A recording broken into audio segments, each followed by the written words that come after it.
ప్రవక్త అయిన యిర్మీయా ద్వారా దేవుడు ఈ విధముగా మాట్లాడుతున్నాడు.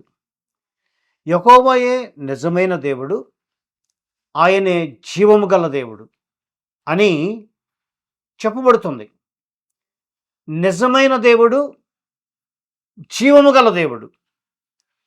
ఆయన ఎలా ఉండేవాడంటే సదాకాలము ఆయనే రాజు అంటున్నాడు. సదాకాలము ఆయనే రాజు.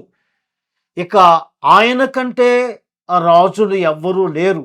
ఆయనే సదాకాలము ఉండేటువంటి రారాజు అని యిర్మీయా ప్రవక్త ద్వారా తెలియచేస్తున్నాడు. అలాగే యోహాను భక్తుని ద్వారా కూడా చెప్తూ 1 యోహాను 5:20లో ఇలా అంటున్నాడు, మనము సత్యవంతుడైన వానిని ఎరుగవలనని దేవుని కుమారుడు వచ్చి మనకు వివేకం అనుగ్రహించి ఉన్నాడని ఎరుగుదుము. అంటే సత్యవంతుడైన వానిని ఎరగాలని, సత్యవంతుడైన దేవుడు ఎవరు అంటే నిజమైన దేవుడు ఎవరు ఆయనను ఎరుగాలని దేవుని కుమారుడు వచ్చి మనకు వివేకము అనుగ్రహించి ఉన్నాడని ఎరుగుదుము. అంటే తెలుసు అంటే మనము దేవుని కుమారుడైన యేసుక్రీస్తునందున్న వారమై సత్యవంతుని యందున్నాము. దేవుని కుమారుడైన యేసుక్రీస్తునందున్న వారమై సత్యవంతుని యందున్నాము. ఆయనే నిజమైన దేవుడును నిత్య జీవమునై ఉన్నాడని యోహాను భక్తుడి ద్వారా తెలియచేస్తున్నాడు. అంటే మనము దేవుని కుమారుడైన యేసుక్రీస్తునందున్న వారమైతే నిజమైన దేవుని యందున్నాం. అంటే ఇప్పుడు ఎవరు నిజమైన దేవుడు అంటే యెహోవా నిజమైన దేవుడే, యేసుక్రీస్తు నిజమైన దేవుడే. ఈయనలో ఉంటే ఆయనలో ఉన్నట్టే, ఆయనలో ఉంటే ఈయనలో ఉన్నట్టే అని వాక్యం చెప్తుంది. కనుక మనము ఆ విధముగా యేసుక్రీస్తునందున్న వారమై సత్యవంతుని యందు, నిజమైన దేవుని యందు, నిత్య జీవమునై ఉన్న దేవుని యందు మనం ఉన్నాము అని గుర్తు చేసుకోవాలి. అలాగే ఇంకొక మాట కూడా చెప్తున్నాను.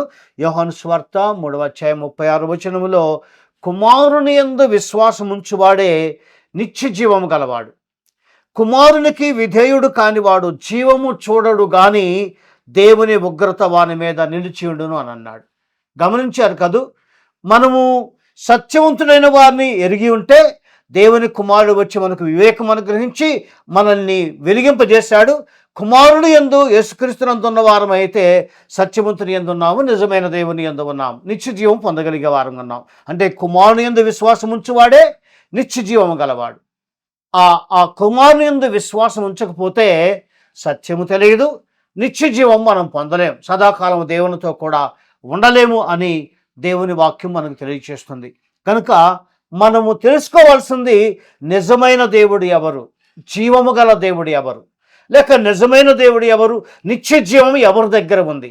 ఎవరి యందు విశ్వాసం ఉంచితే మనము నిజాన్ని సత్యాన్ని గ్రహించి నిత్య జీవంలో ప్రవేశిస్తాము అన్నటువంటి ఆ సత్యాన్ని మనం గ్రహిస్తే నిజముగా మనము సత్యవంతుని యందున్న వారమే అవుతాం.